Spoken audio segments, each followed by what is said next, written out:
thank you so much for that, and I'm eager to return to your thought, and I'm sorry to hustle us along. I just want to make sure everyone has a chance to speak. Our next speaker is Wael Elasady, a longtime advocate for Palestinian rights in Portland. He's a member of Portland ESA, co-founder of SUPER, Students United for Palestinian Equal Rights at PSU. He was born in Damascus, Syria, where his family settled after being expelled from Palestine during the 1948 Nakba. Thank you. Thanks.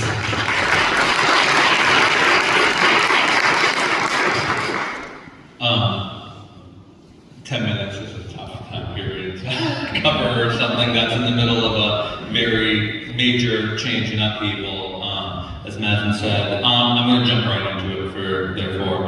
I'm going to talk about a few things. I think the special, quote-unquote, nature of the U.S.-Israel relationship, which has been so devastating for the region, it flows from three interrelated points, in my opinion, that I think are worth understanding. One, and the most important to understand, is that the Middle East is a critical geostrategic region, as understood historically by United States ruling class. However you want to define that, the people that have run this country since the turn of the century has seen it as a central area to be dominated, and its greater goal of being the largest, most powerful state that can, maintain control over markets and maintain its position as the top economic and military and political power in the world. The central reason for that, there's a couple, but the central reason has been oil, right? Now that's less today because the U.S. wants access to that oil to use it, although that was the reason in the past. The U.S. now is one of the largest exporters of oil and producers of oil in the world, a wonderful thing to hang on to in the midst of climate crisis, right? But because the U.S.'s biggest international competitor, China, is heavily reliant on Middle East oil, and its capacity to maintain a hegemonic, dominant position, make sure it continues to have its hand on the spigot, and China's capacity for industrial production relies heavily, although it's moving towards renewable energy. They don't expect to be able to move their industrial capacity onto renewables until about 2050, right? So that's one element. But the other element is the financial surpluses that oil produces and where they are invested is critical to the United States. The U.S. is positioned as a dominant power there and determines where those surpluses are spent in the tune of trillions of dollars over the last 20 years at least. That ensures that money is directed back towards the U.S. stock market, U.S. stocks, U.S. military purchases, and that this is done using the dollar, which means maintaining the hegemonic role of the dollar globally. So it's central for the U.S. project. I don't know if people saw, just a month ago, the King of Saudi Arabia came and pledged to spend $1 trillion in direct investments in this country. We'll see if that pans out, but those are some of the numbers that are at stake for being able to dominate that region. And the reason that Saudi Arabia is willing to spend that money, even though it's China building much of the infrastructure in Saudi Arabia today, is because Saudi Arabia depends on the security guarantees of the United States military, its capacity to dominate that region for that regime to survive and exist, right? So that's the number one reason, but that doesn't give us an understanding of why Israel in particular. That tells us the Middle East is important, right? But why not just have that special relationship? And of course, the U.S. has other allies. There's a couple of elements that are important about why Israel. I'm going to focus on two. One is the colonial settler nature of Israel. And I'm going to do this schematically. We can fill in the history in the discussion if we want. But the colonial settler nature of Israel makes it more reliable and military capable from the perspective of U.S. imperial planners than any other state in the region. Let's start first with military capability. Colonial settler states operate under a logic of elimination, whose goal is to maximize the land it controls while seeking to eliminate or forcibly remove the indigenous Palestinian population that was there, right? What we've seen that in the past 2 years in extreme form, but really what has happened over the past 75 years to the Palestinians. For this reason, settler colonial societies such as Israel are violent by their nature, by their fundamental impulse, right? Not the people, but the structure that it exists. Highly militarized, permanently mobilized, and willing to escalate to complete that colonial project. This environment of permanent conflict that arises directly with the indigenous Palestinian population, but also with regional allies as a result of this situation that exists, gives it several highly advantageous characteristics of Israel in particular from the point of view of U.S. foreign policy establishment. It's sick, but it's true in terms of realpolitik calculations, right? First and foremost, most importantly, is Israel's unmatched capacity and willingness to act as a hammer. What U.S. imperial strategists or foreign policy strategists call force multiplier, right, for U.S. Regional power. That is something that Israelis are willing to take on, and they're tuned to take on because of that daily conflict that they're engaged in. And I think it's in this light that we have to understand Alexander Haig, the Secretary of State under Reagan, his famous statement that Israel is the largest American aircraft carrier in the world that cannot be sunk, does not carry even one American soldier, and is located in a critical region for American national security. He didn't mean that simply that Israel is a normal ally to be leveraged in a critical region, but that its colonial nature makes it a garrison state that is armed to the teeth with the know-how and compulsion to produce and use those arms effectively. Right? And I'll talk a little bit about how that was just a display in the Middle East in this past 2 years.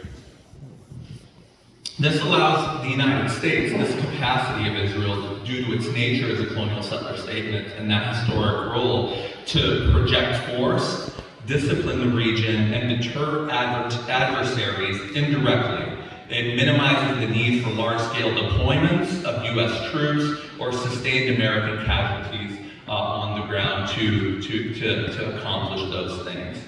And that's to say nothing, and hopefully Joel or we can talk about this in the discussion, of the related fact to this, that Israel's colonial settler nature makes it a live laboratory for weapons, surveillance technology, counterinsurgency, border control, population management, urban warfare that the U.S. learns from, co-develops with Israel, adapts at home for use, or exports to other regional allies to shore up its alliance system. In other words, Israel is a testing ground for the military surveillance industry and the entire political economy, and a whole entire political economy has sprung up around this strategic relationship, right? So there's the strategic element that I described, but then there's a whole political economy and material interests that are now wrapped around this that have developed over the last 60 plus years of alliance.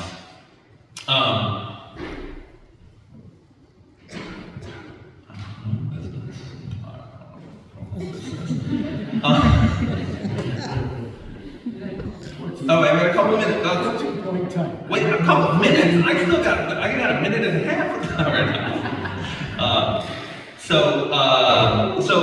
There's the other second thing. This is actually, it does say it right. Sorry, I was just reading. The second element of this that makes Israel attractive, in addition to that ferocity and that experience and that militarization that it can deploy in the region on behalf of U.S. empire, as that again derives from its colonial settler nature, was that it has a high level of reliability and dependence on the U.S. as an ally. And there's three aspects to this. So Israel, of course, depends for the U.S. on its most advanced weaponry and logistical support to maintain that military superiority, right? So the U.S. doesn't have to land troops on the ground, but it does need to provide logistical and advanced weapons support to be that force multiplier in the region. And Israel, as a state that is in that life and death struggle from its own perspective with Palestinians, needs that support. It sees it as a matter of existential existence. The second is this dependence is deepened beyond the need for the weapons support, because unlike earlier European colonial enterprises, Israel launched its colonization project in the post-colonial period. So it's heavily reliant on the U.S. for its soft power, its role as a hegemon, that can protect it from sanctions and isolation. And I'll take just 2 more minutes to kind of wrap up this point. The U.S. has been absolutely critical for Israel's global and regional economic integration. As Mazen was talking about, that capacity to become a tech giant happened because of U.S. sponsorship of the Oslo Accords, its use of the UN veto power, and more general ideological defense and propping up of the Israeli narrative through its liberal institutions and liberal language. For these reasons, Israel has no real reason or other strategic options that make hedging or realigning with other global powers like China or Russia even a possibility or desirable. That's a big difference from a lot of other regional states, right? There's been a lot of flip-flopping in alliances. Finally, unlike most U.S. allies in the region who the U.S. worries may suffer from coups, regime changes, revolutions, or electoral swings that would cause those states to break from the U.S. orbit, this is just not going to happen in Israel. Israel is not just aligned at the level of elites or of the regime. It has a population who views itself as materially, racially, civilizationally, and existentially bound up with the U.S. regional dominance, and is willing to absorb the cost of long-term militarization, loss of life, and the ruin of its reputation globally to maintain that relationship and maintain an order that it sees as existential to allow it to continue as a colonial state that can ethnically cleanse the Palestinians.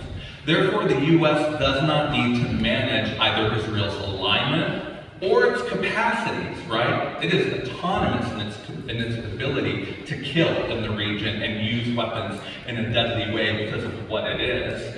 And its willingness to take the cost of military action to ensure a pro-U.S. order, as this is structurally and socially reproduced by Israel itself. The U.S. doesn't need to go in and do regime change. It doesn't need to coerce to keep Israel doing these things for it. I obviously don't have time to go through the rest of much of it, but I'll just kind of flag a few things for discussion. I think this was a relationship that had to be forged. It didn't happen automatically, right? This isn't some deterministic thing. And the Cold War era was critical. We saw some of these dynamics play out during the Cold War era. A couple things happened. Coups, revolutions, overthrew very important client states in the region that were pro-US and anti-Soviet. The Baghdad Act, which included Iran and Iraq, was created as a way to keep the Soviet Union, which the US was in competition with, out of the Middle East. Problem is, those populations see US control as humiliating, as extractive, and they overthrew the regimes that were pro-US, and the US very quickly in the 50s and 60s saw itself lose several states that were allies, most importantly Iraq and Iran. That's one element, that aspect of the fact that it's a much more stable ally because the whole population supports it. The other thing that it saw in the Cold War was the fact that Israel demolished Syria and Egypt in the Six-Day War and defeated 2 allies of the Soviet Union that had been armed by the Soviet Union, and that is when the relationship really begins to kick off. is when you begin to see the U.S. really sending billions of dollars to Israel and seeing it as a strategic ally. Because it saw those two lessons come out of the Cold War. I have a lot more to say. I will not, because there's a lot of big changes right now. But we should talk about the fact that the post-Cold War order is collapsing and what that means to the relationship between the two. I think because the U.S. is losing its economic hegemony globally, it is becoming militarily more ferocious, and it is going to rely even more on proxies as well as its own power. I think for that reason, Israel is going to become more, not less important. Israel just destroyed in the most horrific way that is against international law, human rights, and so on, the entire quote-unquote axis of resistance.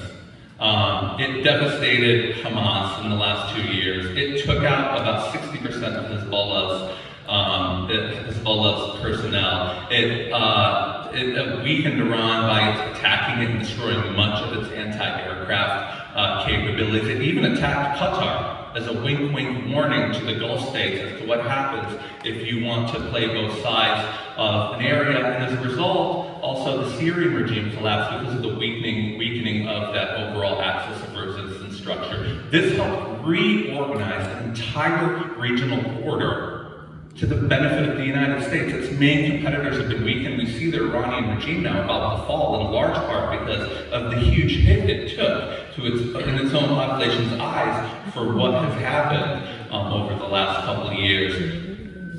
Donald Trump wants to generalize that, and the little limits that existed, which were restrained because Israel could destroy the reputation of the United States and international institutions and so on. Well, let's just unfetter ourselves of those and get rid of the old human rights international order, and we'll have a new colonial era where we'll also take over new states. So they're unfettering themselves of that aspect, which means they will rely on Israel more, and the international pressure actually winds down. Now that does open up huge openings for us here in this country, because the final element of the pillar is all the things that Mazen talked about, which is U.S. support for Israel, or support for Israel, has been, up until the last 5 years, almost uncontroversial, except for a small minority, and it's been marginal in this country. And so that means even that alliance